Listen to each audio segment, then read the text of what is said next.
দেবদার যে মুভিটা বের হবে আর কি, রঘু ডাকাত, এই মুভির একটা টিজার কিন্তু দুদিন আগে রিলিজ করেছে।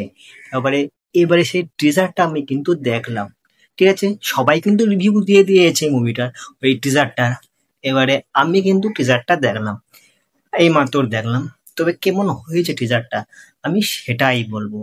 রঘু ডাকাত এই মুভিটা একটা রিয়েল, মানে লাইফ থেকে তোলা মুভি। ঠিক আছে, মানে মুভিটার গল্পটা রিয়েল লাইফের। ঠিক আছে, এইবারে রঘু ডাকাত বলে আগেকার যুগে একটা ডাকাত ছিল, যে গরিবের, মানে গরিবের জন্য বাঁচতো। ঠিক আছে, রাজাদের মারতো, গরিবকে দিত। এই হলো রঘু ডাকাত, যে গরিবের জন্য লড়াই করতো। বুঝতে পারছো? এবারে এই টিজারে সেটাই দেখানো হচ্ছে, যে গরিবের জন্য লড়াই করছে, গরিবকে ভালোবাসছে, গরিবের জন্য কথা বলছে। বুঝতে পারছো? তো খুব সুন্দর একটা টিজার। আমাকে কিন্তু এই টিজারটা অসাধারণ লেগেছে।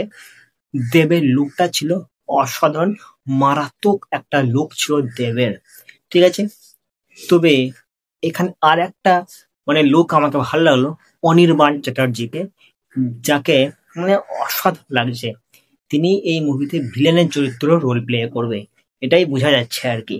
তবে সব থেকে ভালো লুক ছিল এই অনির্বাণেরই, মানে অসাধারণ, মানে মারাত্মক একটা লুক দিয়েছিল। তারপরে দেবের লুকটা তো অসাধারণ বটেই। তবে টিজারটা খুব খুব খুব সুন্দর একটা টিজার।